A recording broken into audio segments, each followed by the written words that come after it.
사무엘상 4장 1절로 11절 말씀을 저와 여러분이 한 절씩 교독하고 마지막 절은 함께 읽겠습니다. 제가 먼저 읽습니다. 사무엘의 말이 온 이스라엘에 전파되니라. 이스라엘은 나가서 블레셋 사람들과 싸우려고 에베네셀 곁에 진치고 블레셋 사람들은 아벡에 진쳤더니 블레셋 사람들이 이스라엘에 대하여 전열을 벌이니라.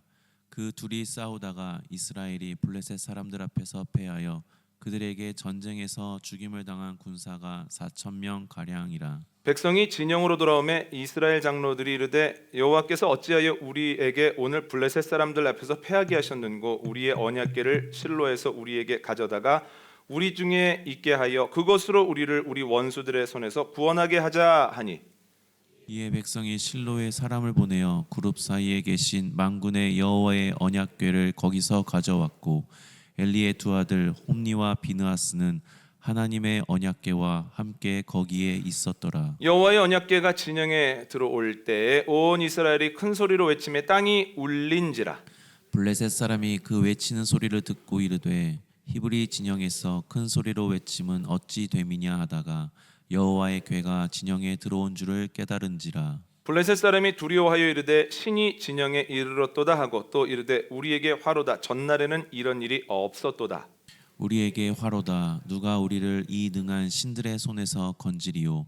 그들은 광야에서 여러 가지 재앙으로 애굽인을 친 신들이니라. 너희 블레셋 사람들아 강하게 되며 대장부가 되라. 너희가 히브리 사람의 종이 되기를 그들이 너희의 종이 되었던 것 같이 되지 말고 대장부 같이 되어 싸우라 하고 블레셋 사람들이 쳤더니 이스라엘이 패하여 각기 장막으로 도망하였고 사륙이 심히 커서 이스라엘 보병에 엎드러진 자가 3만 명이었으며 함께 하겠습니다. 하나님에게는 빼앗겼고 엘리의 두 아들 홈니와 비나스는 죽임을 당하였더라. 아멘. 신부가 되기 위해 수련하고 있는 신학생이 흡연을 하다가 중독이 됐습니다. 담배를 손에서 못 놓겠는 거예요. 기도할 때도 계속 담배 생각이 나는 거예요. 그래서 교황청에 편지를 씁니다. 기도할 때 담배 펴도 괜찮습니까? 뭐라고 답이 왔을까요? 당연히 안 된다. 기도에만 집중해라. 이런 답이 왔습니다. 근심하고 있는데 친구가 그 사정을 듣고 이렇게 얘기합니다. 걱정하지 말게. 내가 다시 편지를 보내보겠네. 그리고 이렇게 편지를 보냅니다. 담배 필 때도 기도할 수 있습니까? 그랬더니 교황청에서 늘 기도에 힘써라 이렇게 보냈습니다. 왜 다른 답변이 왔을까요? 겉모습은 똑같은데 그 안에 있는 의미는 다르다라고 교황청에서 판단을 했겠죠. 물론 우스갯소리입니다. 하나님께서 사무엘에게 말씀하셨던 그날 엘리와 그의 아들들의 죄의 책임을 묻는 날이 왔습니다. 이스라엘과 블레셋군이 전투를 하는데 이스라엘 사람들이 패배합니다. 4,000명이 죽습니다. 지금의 인구로 봐서도 4,000명의 전사는 어마어마한 것인데 지금으로부터 꽤 오래전에 4,000명이라고 하는 것은 대패를 의미합니다. 패잔병들이 진영으로 돌아왔을 때 장로들이 서로 이렇게 이야기를 합니다. 왜 하나님께서 우리를 패하게 하셨을까? 이유가 있겠지. 이번에는 실로에서 언약궤를 가져다가 언약궤와 함께 나가봐야 되겠다 이렇게 이야기를 합니다. 만약 그러면 그 언약궤가 우리를 적군의 손에서 지키고 우리를 건질 것이다. 백성들이 이 이야기를 듣고 좋게 여기는 거예요. 그래서 실로에 사람을 보냅니다. 실로에서 엘리의 두 아들 홈니와 비느하스가 언약궤를 메고 와서 이스라엘군의 진영으로 들어가는데 사람들이 그 모습을 보고 함성을 지르기 시작합니다. 사기가 전에 없이 높습니다. 그 소리가 얼마나 큰지 맞은편에 진치고 있는 블레셋 사람들에게도 들린 거예요. 블레셋 사람들이 깜짝 놀라서 이게 무슨 일이냐고 해서 알아봤더니 이스라엘이 섬기는 신이 그 진영에 들어갔다는 거예요. 벌벌 떱니다. 이게 어떻게 된 일이야? 우리는 큰일 났구나. 우리가 예전부터 듣기에는 그들이 섬기는 신이 얼마나 강력한지 그 당시 최고의 제국이었던 애굽도 수많은 재앙과 질병으로 쳐서 그들을 무너뜨렸다는데 블레셋은 이제 큰일 났구나. 그러나 싸워보기도 전에 포기할 수는 없다. 그래도 용기를 내보자 하고 싸우거든요. 기세로 봐서는 누가 이길 것 같습니까? 이스라엘 사람들이 이길 것 같습니다. 그런데 싸웠더니 이게 웬일입니까? 이스라엘 사람들이 그날만 3만 명이 죽습니다. 그리고 언약궤는 뺏깁니다. 당연히 언약궤를 메고 있었던 홈니와 비느하스는 그 자리에서 죽었다는 거예요. 여러분, 왜 이런 일이 발생했을까요? 문제가 일어났을 때 언약궤를 메고 가면 안 되는 건가요? 큰 문제는 언약궤를 메고 가도 안 되는 일입니까? 아무런 효험이 없는 일입니까? 그렇지 않다는 거예요. 여호수아 3장 말씀 한번 읽어볼까요? 여호수아 3장 14절로 16절 말씀 저희가 함께 읽습니다. 시작. 백성이 요단을 건너려고 자기들의 장막을 떠날 때에 제사장들은 언약궤를 메고 백성 앞에서 나아가니라. 요단이 곡식 거두는 시기에는 항상 언덕에 넘치더라. 궤를 맨 자들이 요단에 이르며 궤를 맨 제사장들의 발이 물가에 잠기자 곧 위에서부터 흘러내리던 물이 그쳐서 사르단에 가까운 매우 멀리 있는 아담 성읍 변두리에 일어나 한 곳에 쌓이고 아라바의 바다 염해로 향하여 흘러가는 물은 온전히 끊어지매 백성이 여리고 앞으로 바로 건널세. 아멘. 이스라엘 사람들이 광야를 지나 여리고 앞에 섭니다. 그런데 여리고로 가나안 앞에 섭니다. 그런데 가나안으로 들어가기 위해서는 요단강을 건너야 되는 거예요. 그때 제사장들이 언약궤를 메고 가장 먼저 앞장섭니다. 그리고 요단강을 밟았을 때 그들이 밟는 만큼만 물이 갈라져서 마른 땅이 됩니다. 그래서 사람들은 그 마른 땅을 건너서 가나안으로 들어갔다는 거예요. 그 물이 멈추었을 때 중간에서 돌을 취해다가 길갈에 기념비를 쌓습니다.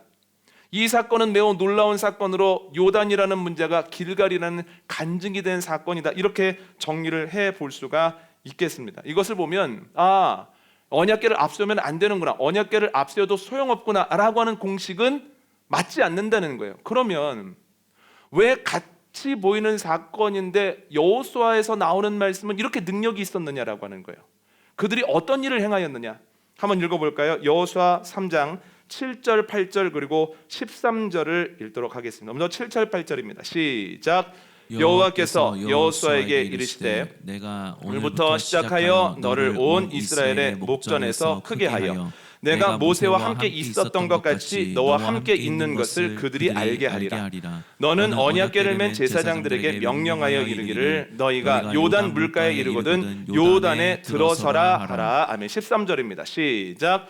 온 땅의 주 여호와의 궤를 맨 제사장들의 발바닥이 요단물을 밟고 멈추면 요단물 곧 위에서부터 흘러내리던 물이 끊어지고 한 곳에 쌓여 서리라. 아멘. 하나님께서 여호수아를 통해서 명령하시는 거예요. 제사장들이 언약궤를 메고 가장 앞서가면서 요단강 물을 밟으라는 거예요, 먼저. 그런데 이 명령은 어떤 때는 따르기가 쉽지만 어떤 때는 따르기가 정말 어렵습니다. 왜냐하면 시기에 따라 요단강 물의 수위와 유속이 완전히 다르거든요. 건기 때는 개천 같습니다. 탄천 같아요. 두려움 없이 건널 수 있습니다. 그러나 우기 때, 수량이 많을 때는 어마어마하게 수위도 높고 유속이 빠릅니다. 그런데 그들이 요단강 앞에 섰을 때는 곡식을 거두는 시기, 가장 물이 많고 유속이 빠를 때예요.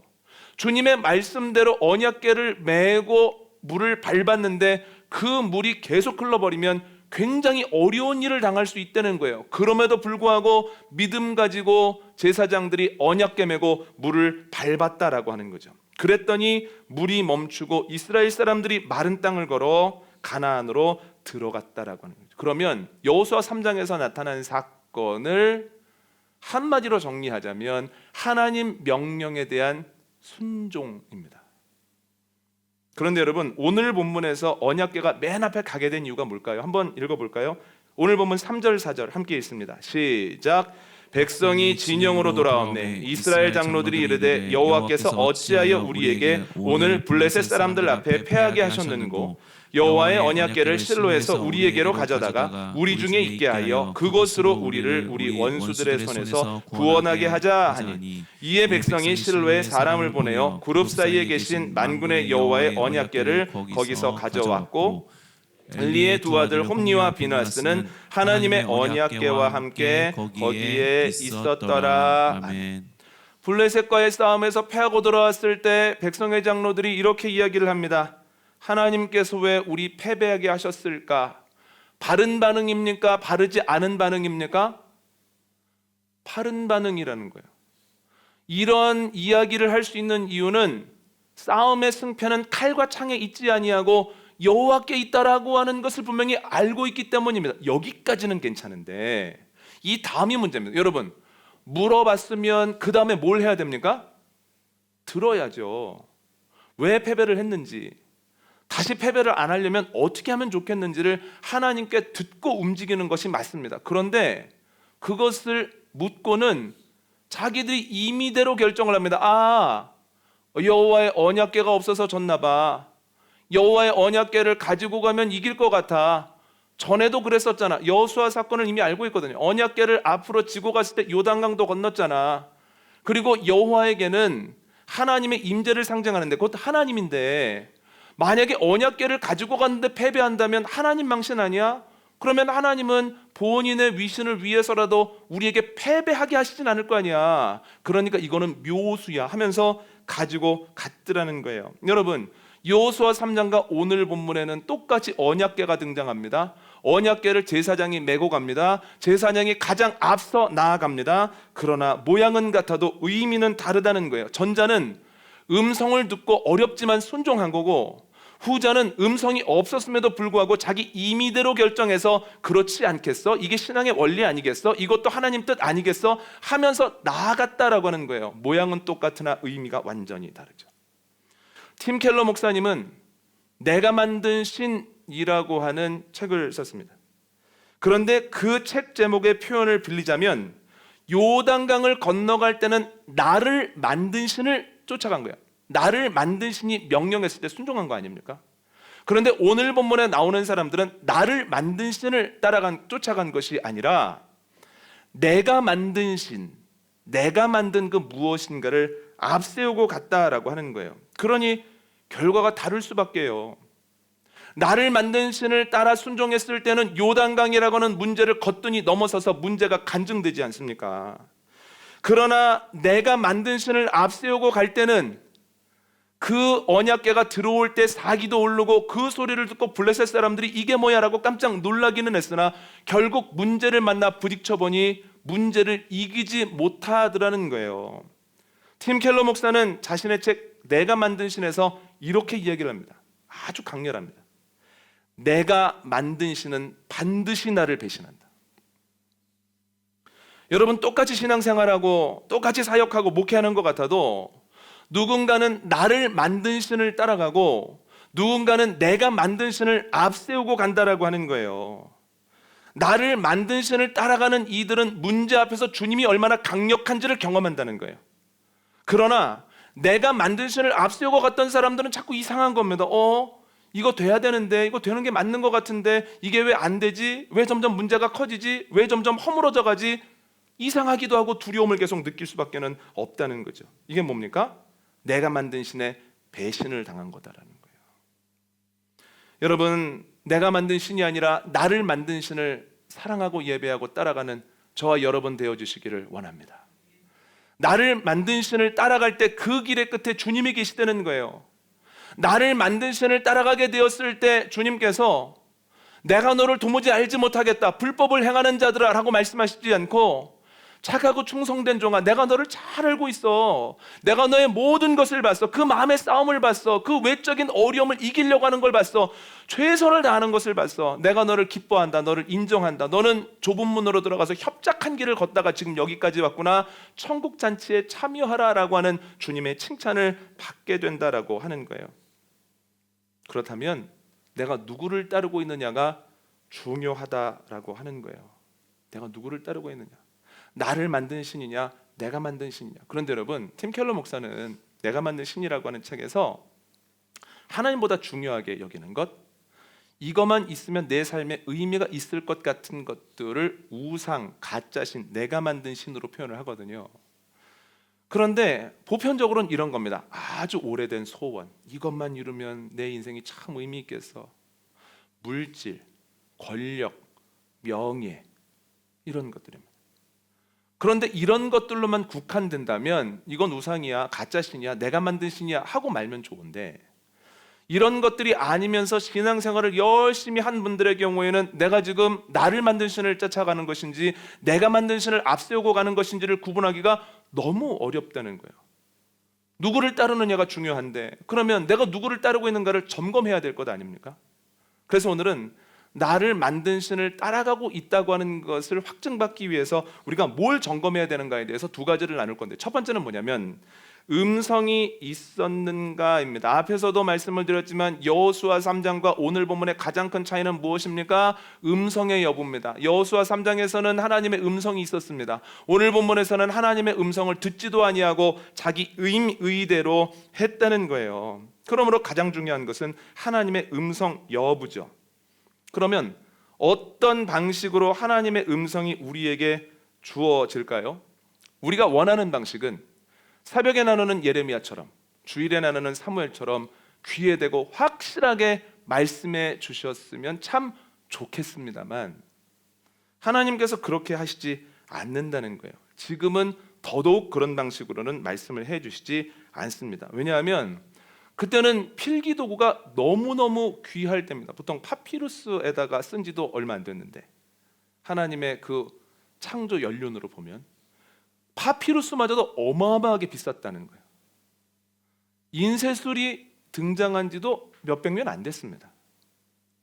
그리고 사람들의 문맹률이 어마어마했습니다. 글을 아는 건 굉장한 권력이었던 그 시기가 얼마 전이라는 거예요.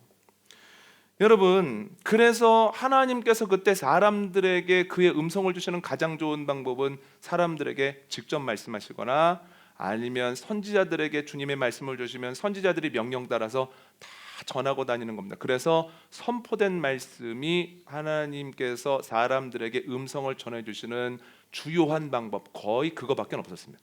그런데 시간이 가면서 하나님께서 기록된 말씀으로도 음성을 풍성하게 주시기 시작했다는 거예요. 그것은 앞에서 말씀드렸던 현상과 반대되는 일들이 있었기 때문인데, 필기도구가 발전하기 시작하고 또한 인쇄술도 등장하기 시작하고 문맹률이 현격하게 낮아지면서 하나님께서 문자화된 기록된 말씀으로도 풍성하게 하시는 겁니다. 여러분, 하나님은 사람들의 수준에 따라서 말씀의 내용과 말씀에 전해주시는 방법을 결정하시거든요. 그래서 하나님 왜 이 방법과 내용이 바뀌었습니까? 라고 중요한 것은, 할 때 중요하게 생각해야 되는 것은 우리가 바뀌었기 때문입니다. 우리가 받을만 하구나, 읽을만 하구나, 우리가 전할만 하구나 라고 했을 때 주님께서 그 방법을 사용하셔서 일하시는 거거든요. 그래서 요즘은 기록된 말씀도 주님의 음성이 주어지는 겁니다. 성경이 여기에 해당합니다. 성경이. 그런데 요즘은 또 하나 있습니다. 뭐가 있을까요? 요 몇 년 동안, 몇 년 전에 등장해서 아주 강력한데, 인터넷이라고 하는 도구를 통해서 언제 어디서나 기록된 말씀도 읽을 수 있고 선포되는 말씀도 들을 수 있다라고 하는 거예요. 주님은 다양한 방법으로 우리에게 말씀하시죠. 그뿐만 아닙니다. 우리가 모였을 때, 우리가 주님의 말씀을 나눌 때, 우리가 주님을 온 마음으로 찬양할 때, 우리가 주님을 바라보며 기도할 때 주님께서는 우리의 마음에 음성을 주시고, 또한 우리가 건강한 문화를 접하게 되었을 때도 주님께서는 그 문화적인 것들을 통해서 우리에게 말씀하신다라고 하는 거죠. 주님의 말씀이 우리에게 임했을 때, 음성이 우리에게 임했을 때 나타나는 현상은, 그 말씀을 듣거나 읽거나 찬양하거나 기도할 때 울림이 있다는 겁니다. 이건 나에게 주시는 말씀이네. 그리고 그 말씀을 접할 때 한 구절 한 구절이 내 마음을 치네. 그리고 예배 중에 혹은 말씀을 읽는 중에 느꼈던 능력이 삶의 자리에서도 나타난다는 거예요. 내가 말씀을 붙잡으려고도 노력하지만 내가 말씀을 붙잡기도 전에 말씀이 나를 삶의 자리에서 꽉 붙잡아서 흔들리지 않도록, 넘어지지 않도록 해 주신다라고 하는 거죠. 그러면 우리는 뭘 해야 되겠습니까? 주님의 음성을 듣기 위해서 노력해야 된다는 거예요. 매일매일 선포되는 말씀 들으려고, 기록된 말씀 읽으려고, 또한 주님께서 여러 가지 방법으로 우리에게 말씀을 주실 때 그 음성을 드러내려고 노력을 해야 된다는 거예요. 그런데 수동적으로 있으면 잘 안 들립니다. 능동적으로 들어야 됩니다. 말씀을 읽고 듣고 찬양하고 기도하고 문화를 접하면서 이것이 나에게 주시는 말씀이 아닐까? 이 말씀이 나에게 주시는 말씀이라면 이 말씀을 내 삶에서 어떻게 적용해야 될까 하면서 힘쓸 때 나에게 주시는 말씀을 듣고 그 말씀이 삶의 자리에서 능력이 될 수 있다는 거예요. 여러분, 이와 관련된 말씀 한 구절 읽겠습니다. 사도행전 17장 11절 말씀을 표준 세번역으로 읽도록 하겠습니다. 시작. 베레아의 유대 사람들은 데살로니가의 유대 사람들보다 더 고결한 사람들이어서 아주 기꺼이 말씀을 받아들이고 그것이 사실인지 알아보려고 날마다 성경을 상고하였다. 아멘. 말씀을 기꺼이 받아들이고 날마다 말씀을 상고할 때 주님의 음성이 여러분들의 삶에서 끊어지지 않을 뿐만 아니라 풍성하여서 여러분들을 이끌어가는 은혜가 넘치게 되어지기를 원합니다. 두 번째는 중심이 어디인가예요. 말씀을 듣고서 이건 나에게 주시는 음성이야, 이건 확실해, 말씀 구절구절마다 나를 위해 준비하셨네, 그리고 삶의 자리에서 힘이 난다면 이 모든 것이 하나님의 음성이라고 말할 수 있는가? 그렇지는 않다는 거예요. 이 부분 주의해서 잘 들으셔야 됩니다. 반응이 없는 것보다는 말씀에 대한 반응이 있는 게 좋지만, 그러나 내 마음속에 울림을 준다고 해서 모두 하나님의 음성은 아닙니다. 내가 너무너무 바라는 것이 있을 때, 오랫동안 바래왔던 일들이 있을 때, 아니면 자녀와 같이 가족과 같이 아주 간절한 사안일 때는 하나님의 음성이 아닌데 내 삶으로 적용을 해버리는 경우가 있습니다. 아주 오래된 소원일 경우에 혹은 문제로 인하여서 굉장한 고됨을 경험할 때도 하나님의 음성이 아닌데 음성으로 받아들이거나 반대로 해석할 때도 있다라고 하는 거예요. 그래서 내가 이게 말씀인가 아닌가를 알기 위해 울림이 있을 때 우리가 점검해 봐야 되는 것은 중심입니다. 오늘 본문에 이스라엘 사람들이 실로에 사람을 보내서 언약궤를 가져오게 하지 않습니까? 그런데 이게 아무렇지도 않은 일인 것 같지만 말씀에 위배되는 행동이었다는 거예요. 한번 읽어볼까요? 신명기 12장 4절로 5절입니다. 함께 읽습니다. 시작. 너희 하나님 여호와께는 너희가 그처럼 행하지 말고 오직 너희의 하나님 여호와께서 자기의 이름을 두시려고 너희 모든 지파 중에서 택하신 곳인 그 계실 곳으로 찾아 나아가서. 아멘. 뭐라고 말씀하십니까? 그렇게 하지 말고 주님께서 택하신 곳, 주님이 계실 만한 곳으로 나아가라는 거예요. 이 말씀을 왜 주시냐면 성막에만, 성전에만 주님이 계시기 때문이 아닙니다. 주님께서는 온 우주에 충만하신 분입니다. 그래도 거기에 나가라는 거예요. 왜냐하면 그들이 주님 계신 곳으로 나아가느냐, 아니면 그들이 자신의 편리에 따라서 주님의 법궤를, 언약궤를 이리저리 옮기느냐는 중심이 어디냐의 문제입니다. 여러분, 중심이 움직이는 것이 아니에요. 중심은 가만히 있고 나머지가 움직이는 겁니다. 예전에 조회 시간에 선생님께서 기준하면 기준선을 딱 들지 않습니까? 그런데 기준하고 몇 년 종대로 했을 때 기준은 가만히 있고 기준을 중심으로 다 움직이는 거예요. 여러분, 하나님께서 나 있는 곳으로 와야 돼, 내 방식대로 예배해야 돼, 내가 먼저가 돼야 돼 라고 말씀하시는 것은 그 모든 것의 중심이 하나님이라고 하는 강력한 주님의 명령이고 하나님의 가르침이다라고 하는 거죠. 그런데 이스라엘 사람들이 그렇다면 왜 실로에서 언약궤를 옮겨왔을까요? 본인들이 가서 하나님께 예배하고 묻고 다시 전쟁을 나갔어야 되는데요. 중심이 하나님이 아니시기 때문이에요. 중심이 자기 자신이기 때문입니다. 조금 더 정확하게 말하면 그들에게 있어서 변할 수 없는 사실이 있는데 우리는 블레셋과의 전투에서 대승을 거둬야 된다, 이게 마땅하다라고 하는 결론만은 바뀔 수 없는 중심이기 때문에 이 중심을 위해서 여호와의 법궤가 실로에서 진영으로 왔다가 싸움터에도 나갈 수 있는 거다라고 하는 거예요. 여러분, 내가 중심이고 나는 움직일 수 없어, 나는 바뀔 수 없어라고 생각하면 내가 아무리 하나님의 음성을 들은 것 같아도 그건 하나님의 음성이 아니라 내 마음이라는 거예요. 요즘 새벽기도 때 예레미야 나누고 있습니다. 하나님께서 예레미야를 통해서 몇 년 동안 이스라엘 사람들에게 말씀하십니까? 40년 말씀하십니다. 40년 말씀에도 이스라엘 사람들이 결국 그 마음을 돌이키지 않아서 바벨론에게 고생을 하다가 멸망당해서 70년 포로로 끌려갑니다.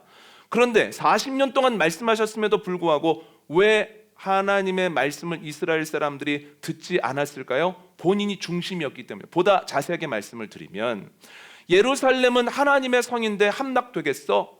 자기 생각입니다. 예루살렘 성전은 하나님이 계신 곳인데 그곳이 어려움을 당하겠어? 참 놀라운 건 느부갓네살이 쳐들어와 가지고 성전 기물들을 다 뺏어가거든요. 그런데도 자기 생각이 안 바뀝니다.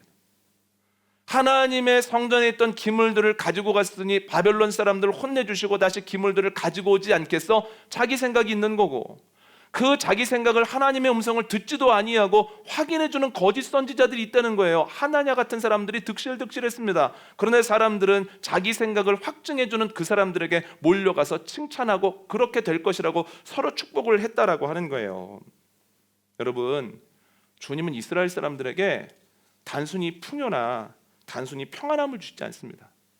풍요를 주시기도 원하고 또한 평안함을 주시기도 원하지만, 풍요를 줬다가는 변질되겠구나, 평안함을 줬다가는 그가 가만히 있다가 퇴보되겠구나 라고 생각하시면 그때 궁핍하게 하시고 어렵게도 하십니다.